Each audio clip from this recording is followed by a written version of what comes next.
Cha sokungbawa abokian o. Aibo akugbe abokian o.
Yesu nira me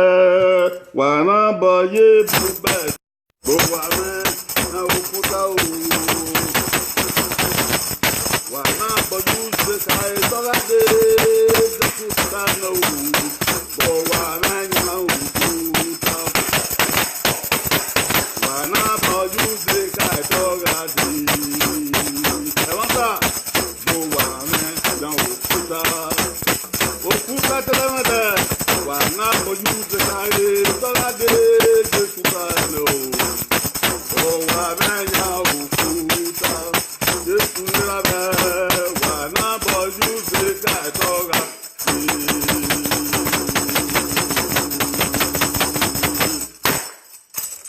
Jésus bien, eh bien. Au salon bois bien, eh bien. Oge na, oge. Yo salon bois. Ege run oge do. Aí imagina o wahia bokian ekenie re ya fe wira mi aga ma bokian o idege we tajuma obokian o Solomon de mudia obokian o Lovet obokian o wahia bo Shila giwa sagi obokian eizogi obokian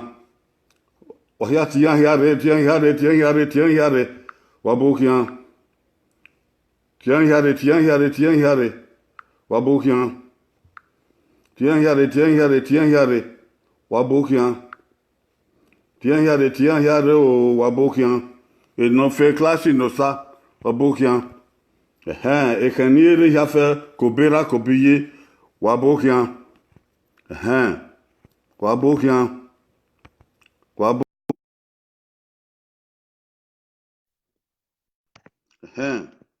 owe dan viwa hia bae uyen gbe na na de ga gbon hia fe agbon hia fe ala gbe na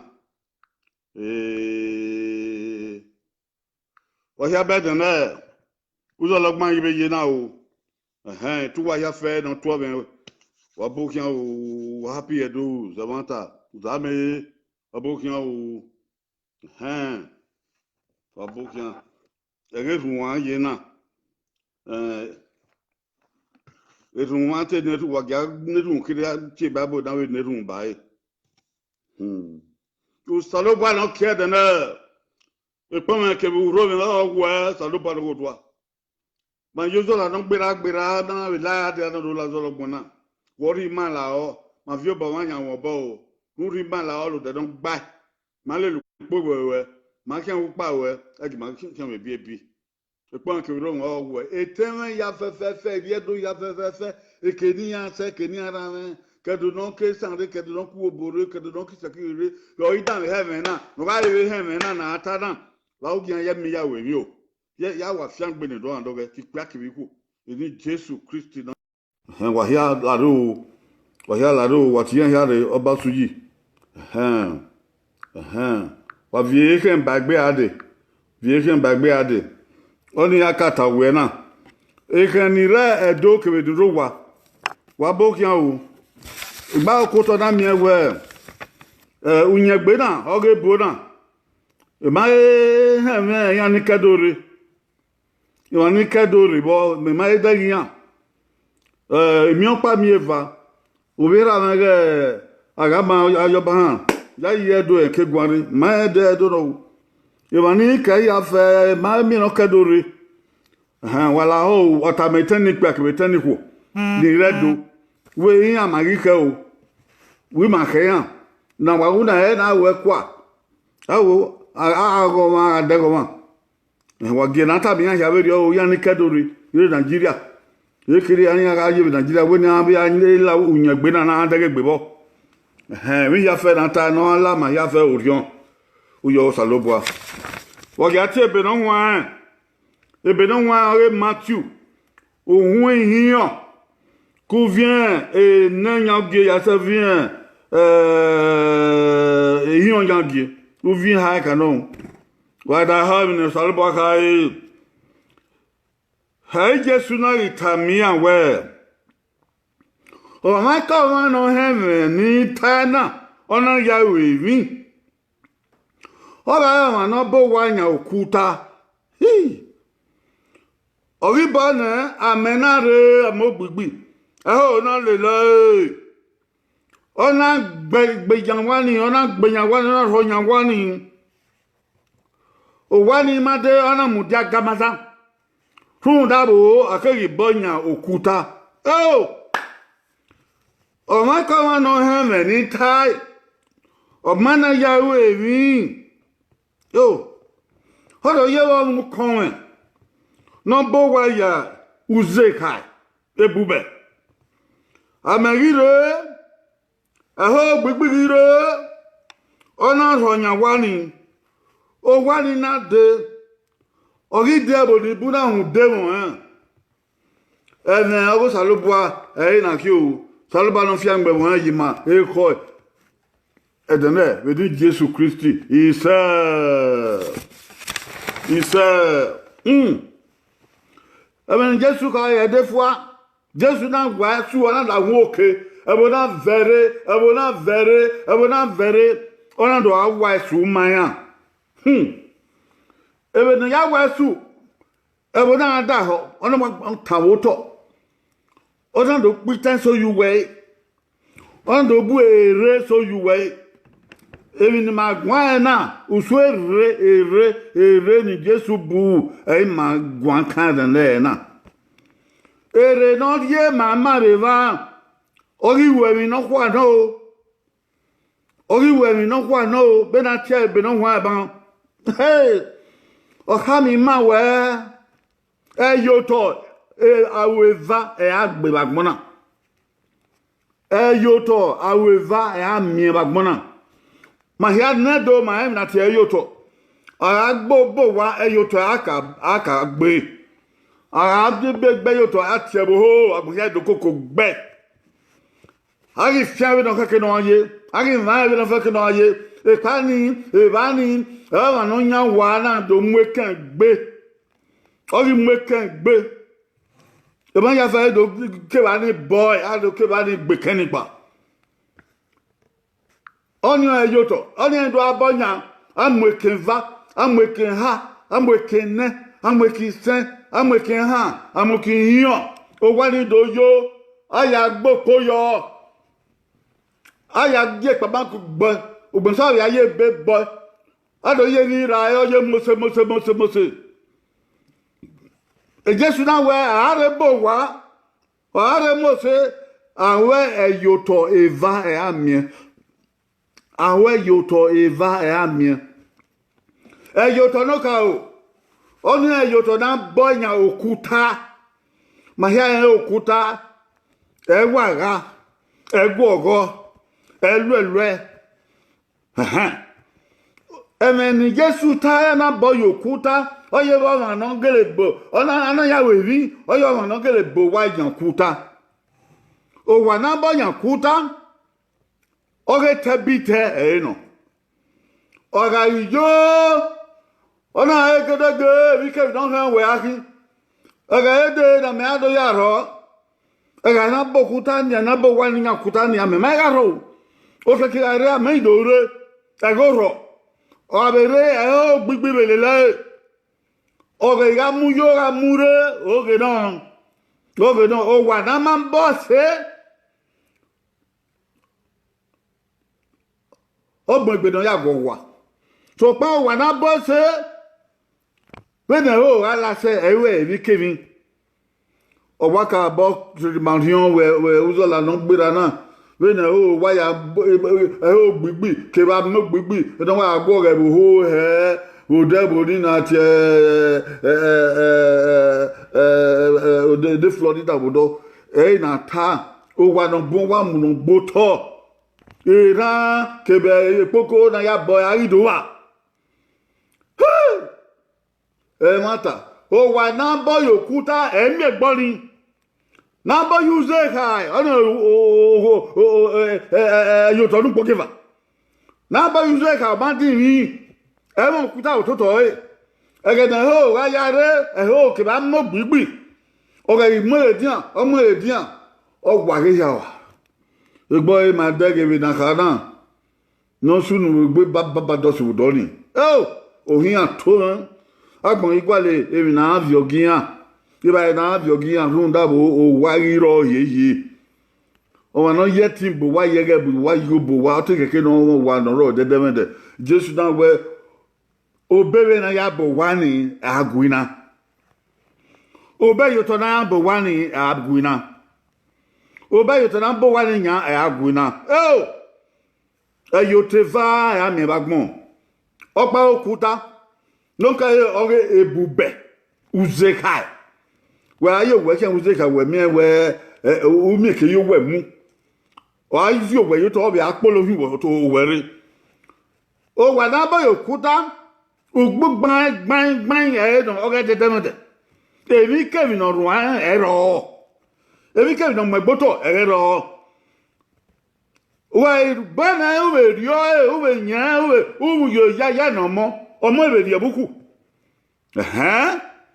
to panda ba ye bube ekpe ho gbugbo omo buto yo e ma gbona ewe amai degi awe I am in the beer away. I am the no backway away. Oh, even the just through time. Ben Mataro, one a bona, if you will know a dark bomb, half a fair. Ben my I died at Mapple and Yena. I gave Boa, I will hear Ego over I have the beer. You cook a high. I am there, hold up, but not going to do more one in Buto. If I know you go, Nicky. Any be do go nu ya bo wa be he akpon o salo ba yiba so gba na yogele moni ni ma na mi we agbon ma ori ma be soto so pa ma fo wa e ben Jesu ta ma fo wa e gba mo bo o wa ni magele bodo kan gedege e mo bo nya ka oni be ro o so pa ogbera ba e ma gbon na oye bo kuteva oye bo yoteva ha we te ma gbon na uyin mo wa uyin ni ma ya me be dagbon e yoteva no uyin mo wa no ma e yoto kuta e aboyan e yoto kuta ni ologo dan po o mi amen era mo yo mo ga gbo mu bude edegbegbe yo towo kuta eyan abone ni are die be o ga ma gbon are mi e bo ga uku na e so pan uku na e ye dagbon ma la e wan de le sa ma mi je ma ko imorion e o sei oni okuta ga dagbon wa ke wa gbon okuta ni inu era be yu ya mawe mi be ya buwode na ya gbuhi nu o yan afu ese keke nu didi la won ta gbon okuta unyime o ma ka ma no ma gbo wa e unyimo yo okuta ona bunyimo use kai o mi wa de me kina kansa wa gbon odene o nyangare e damegare ukpoko gare inwina gare ole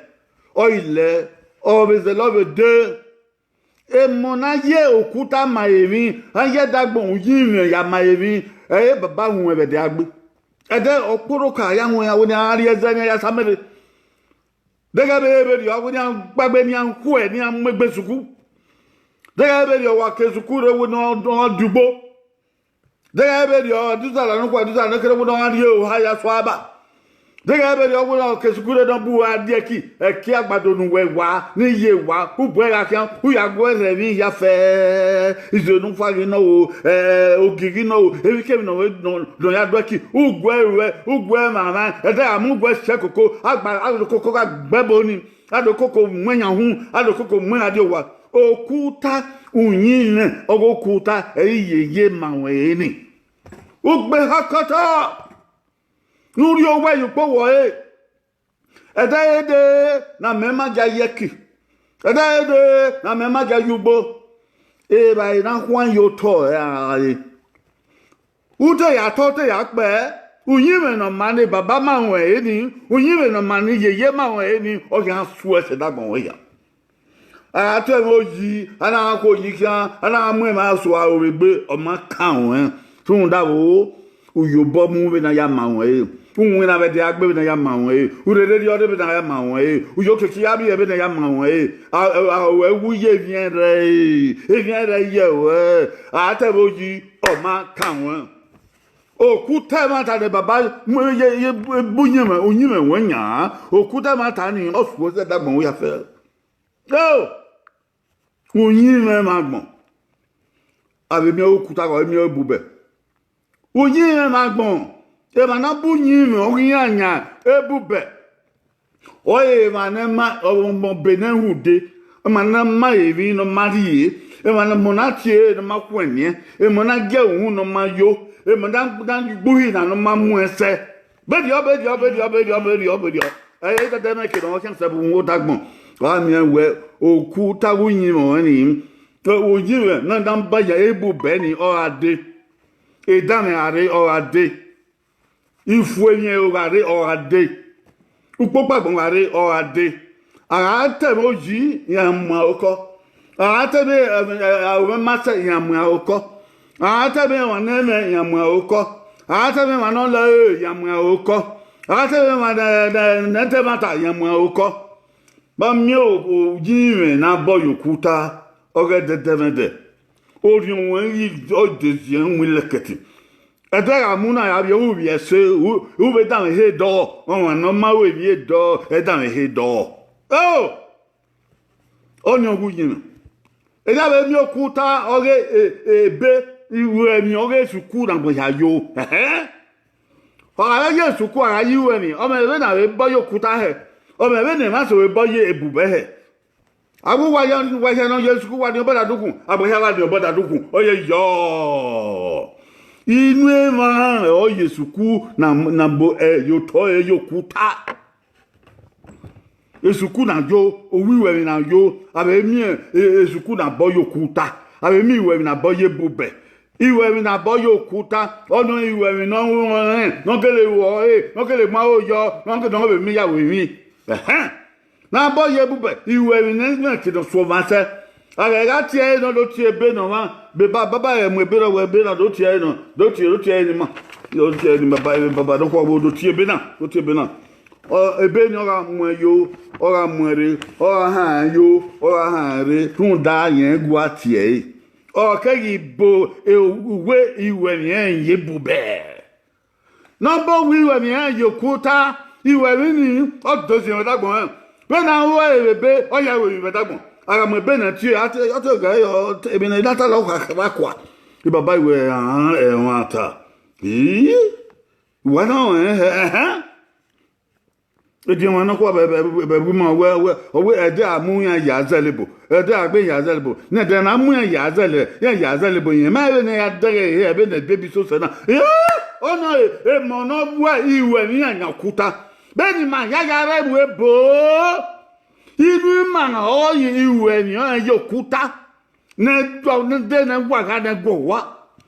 e mo ya fe le baba ke bi ye ge suku o suku nu wa yo wu iwe ni won nya kuta o oge bube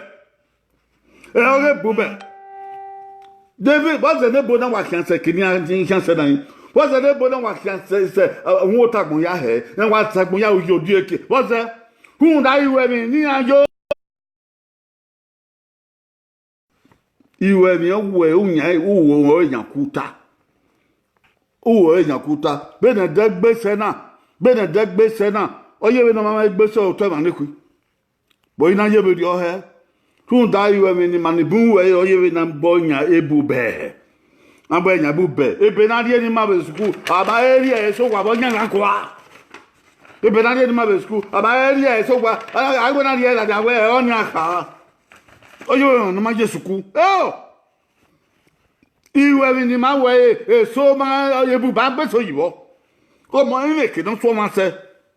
o ma e pa o ha mere o ma e pa ma mi wuna ebe na ma wa na dia ese ekena na gwale huna o ka kene ma no dan mama no ha ne ma na aza o ka kene aka ebewe wa ma ebewe o wa ma ari no na we hi e mata ari no ko be we hi e mata ari no ko no we hi e mata ma mi emu no Yesu ku na yese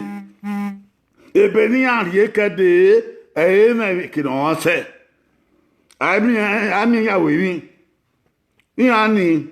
aga Jesu ku la moto moto moto e na moto ni yen la we suku o ya li ke o ya ba wa wo do nya ya gbabu na ya chesiga na ya su ukoko o de mo no bo we iwe ni anya ebube so aga Jesu o mu hunya hu peta ko ga bi e o ga bi e aga hu e ma nya ke na iye o ma ke na ita se so o man ge tana o ga na na o ka mo ya we ewi ko ware ya we ko ware akwa na do mmema ya ngele chebi nya so wa so wa evinata wesuku e mi no ni eriye eri dan yo eri yere o akukian o wa o bela makian e dan wo ma se ke dan wo se o gbe ya oni iwe mi na boye ebube so e na wona zigo na ibo na ya we mi igo na ka mano zo na ya we mi o ya fian bai o ya to ge maraviye no mekina e no ruwen o ya de siga ya du koko no hiansi Eva non boy esu ewe ni ogianya ebube ehenikin na mi agete de don ri gbe mo ede na mero ede no o e o gbigbi lai o de da do wa do ri gbe mo awe eyo to na bone ha ija be mi orun me na yo na ami o pe na gwo loko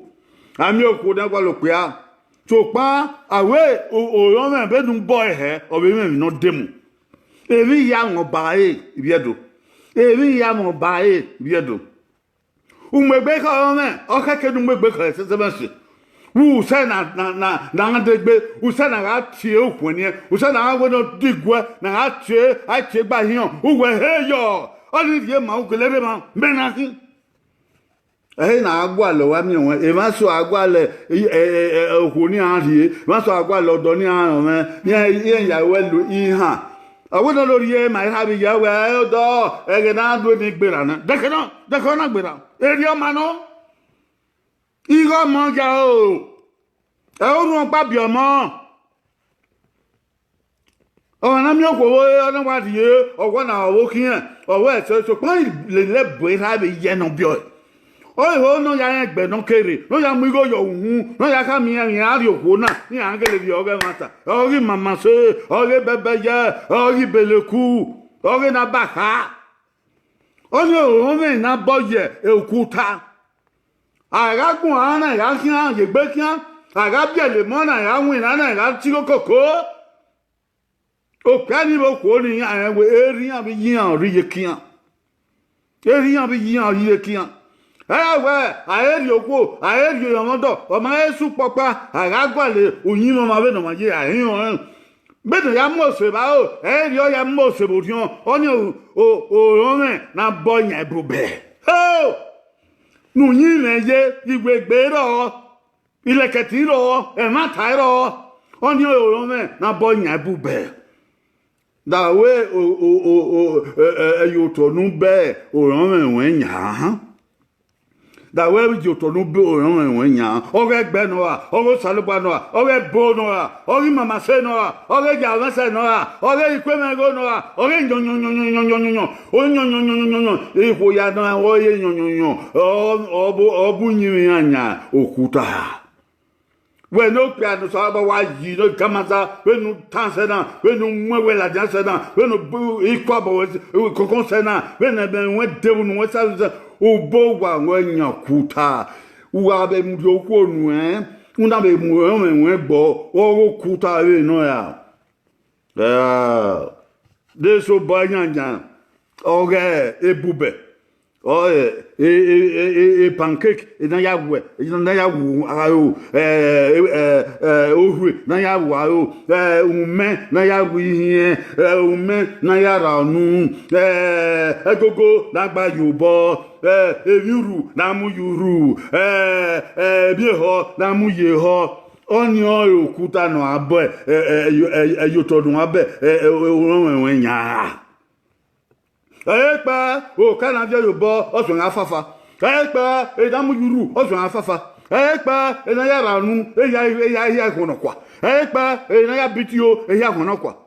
epa gbe dogbo ya gede wuki ko kanu je yobo keminu ya yi kan gbe so ga fafa bo I don't dega woman okin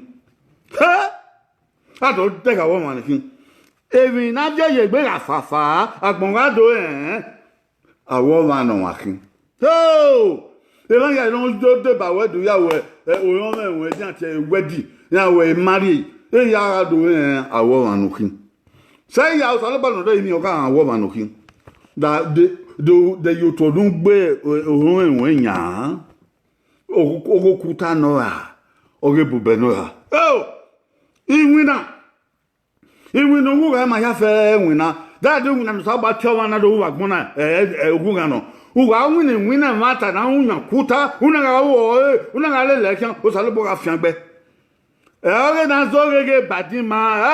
o no na boye ebube na zo ge badima o ka la o ge rien ouais no mo ba fe no ba do ego be wina na we do wina o ye tumi ese we eva no we wina na mbe na bonya yoto o ge bube de pe wo fi gbe mo de wina no kara no e de no ai kara ai more e jage ye lipa de don bo wa no o ge ya bo wa awa bi ado ge we o na ta so na he ibo se na mana de fi o ma de o ma degmen o are wa o wa ni ebi na ya bo wa ni o ye pa banku don o yo o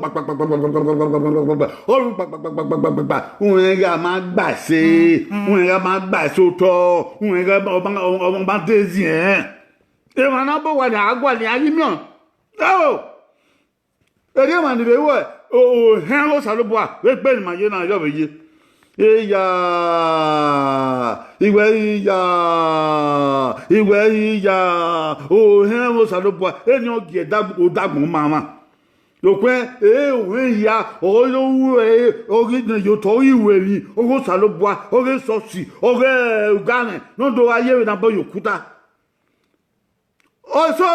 ye na bo ye bube o go je bu pe o ge na ba kai na dege me o kekere ene ke no se o agbonga de ki en no temeni ke manata ma aimia e na we na ya ji aimia e mu leketin e mata abe mi obo no ukun obo no sinyoma no be mu ihun na anya ebube abe mi no mu anya okuta do mu na anya kuta wa no owo ebe na ya yuhun no ma e gbe na ma owo ebe na ya ga wo wa na komi he be na be ton he be na be wo wa he owo ke aga mo le go ma de ma o boy to yo bo kan ya ebe no gele ye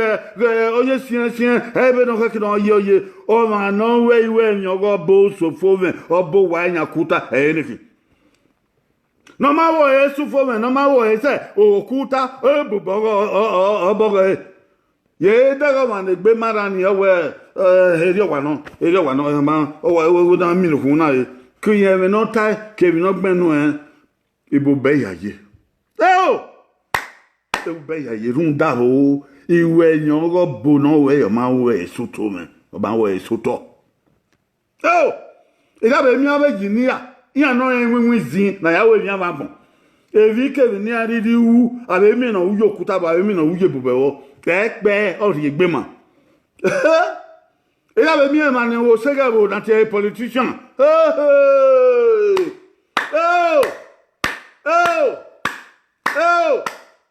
no boy in na ni yakuta o no ebo no ebe na ebo die ke na bo kede ke na bo die o emi na ya ti yo bo na bo ibi o salo bo ibi e ma gbon ibi dun ibi ebo no kere ibi e wunu no ze mi ete so ge o ka so ge bo na o te gwalu mama ge o ka gwalu mama ge bo run da bo yen wo ni o ka o be ni ya wo o go se ge bo no ma wo ese na ba iwe mi onge o segebo ona boye bube bamba na ha be gbe ma yen ese ke na ge bi ensu afu yepo o se afu ye wo bo e ke na yo yi ba a ke ba bi eso le na ya yo ni wa na ya da be bo ya pa ne wa ga gwa lo wa no ro segebo u ge ya wo e ke no be okuta oge o segebo nya uge o ma no boku don be iwe mi oge o segebo ebubo bo enya nda ede de pe oti ko nya nga ere be na gbona kai no to ge o je do to ge a to ge do okuta we be o segebo enya agbon ata mo o no to ge ni we oho wota we no pa bo dede Dego wano gele o bube be na nya amuhe awadege mata wano aize yo pia na ehunda ebube e no ta ya fe no e mata no oh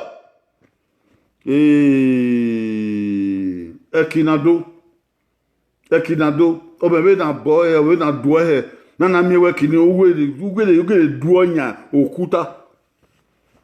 eso we na no do ki ye bube ebube ejo to we kino do ni ebube no ema soro na goma de mi o ya taso gwa be no wani ma he ebi ni gwede we no do yo he we no neru yin he we no gyotu e baba gyotu ye gyotu o kan gyotu bon we no gyotu yan he alimodi do de arita o twe no twe eru no nana oni wa no dweki owe edam na boy kuta okwan we na mero okwan we no venue okwan we na man yeki o ami ya we mi sufo men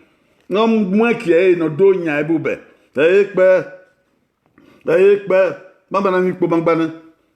ni a ka ge mi ko no na do vio na go mi do vio ba na no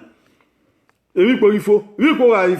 agwe na do gun ara mi wi yen ire ba ari mi ebi na go ede ya ro wo ba agwalo no dan gudo ari mi yeye ekinogwe edo yoko wanado ekinogwe edo akwa ekuro waba igba ado ekinogwe edo amagbebe yo ekinogwe edo amanganga ekinogwe edo osero oni wana mwekinya ebube ekpe we muso wa ni kulona o ku de ma ya ahano man we gudona ayibio ha eboni magwana eboni magpa eyo don doge me be don ya mudia he uwe boni ogo kuta no oge bube no odien dien bu pe odien no danta yo oge bube oge mata no runye no re dagbon na mundi nagbon tas ededemede ya se dedemede eri oka eri de ni wani ka eri oba na ka eri no ge na ka eri don we na ka okuta amundia nebo nya yo to na gbonyan bo ma edene ukaka bo yo to nu wegbe o yo to nu wegbe iwe dege dogo kuta no dogo bube no e ma ya dege yo to nu wegbe ore mi kemi nu o suku no o inwina no o kido ebu ya dege dogo kuta no o ri gbe ma dogo bube no o ri gbe ma ibi edo dege man ko man ro no we are baby ku we no gbera o fi ofion were o le ma ko ma ro no wa baby ku we no gbera o fi ofion were ge ni Jesu kai des fois da we eyoto nu we be o wa we nya da we yoto nu we be fi we nya da we yoto nu bo sege we nya da we yoto nu be eyiwe ni we nya tunda ugbugbe agbon amiraro ovena nyu eho na la se seti mwe buto de we wo nya kuta ye ma no bo yibube nya seti mudia gbugbe agbon are o so ba no ri egun ani ma ya we wi ke ma wu ye no gba ne gogo ne fano ise oge anerun no nya ma sa no buwa sa de ra sa no mo sa no ri lo wan we si eme wen no die ni ma e ma tie na gele hi opa ma din we bi so asunu mama de okuta e ma so we eyo to yan anya ade bobe an we nya o ga ide gbe ma okedo ve wa na gbondere so gba la owo eji ma bogu manya bube la owo eji ma bogu manya uzeka la wo ri team ni ma ye nwa ni ma ye mi ni ma ye jigbe ni ma ye ko do ma ni ma jupa ni ma ya we wike ma wo na we yokuta na bia we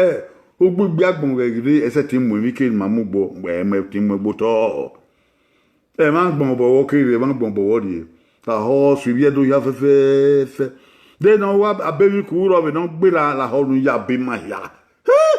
we na gbona na yero na la o bi ma we you to no gba no ma no ro na me go ni ma wu o ma se tin go go ujime no ma eme no ma iko no ma imuna no ma egbe no ma oron no ma ugi akima ba o saloba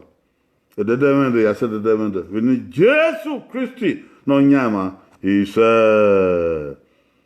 the sir, Jesus Christ, no nyama, well, my house, no boy, kakbo, you know why? The Bamano Gumaro, I said the devil, he said, Wahia book yan will do, Wahia need as he could give, I dug well. Happy joy, dug well, lucky. Wigbe dagewe o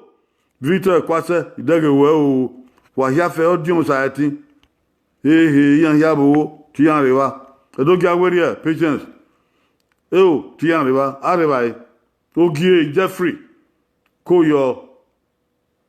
ko so yi uyi koyo Sam Victor koyo dagewe J King abokian arewa Helen said, Anuge, Abokian. Mercy Peter, Jeffrey, Koyo, Amoyi, Koyo, Gibson, Koyo, Abokian, Solomon Demudia, Koyo, Koyo, Ogio, Sabanon Fiang Wayafe, the Maestro, the Dagwa, Dag Newa, Wabokian, Koyo, no qua.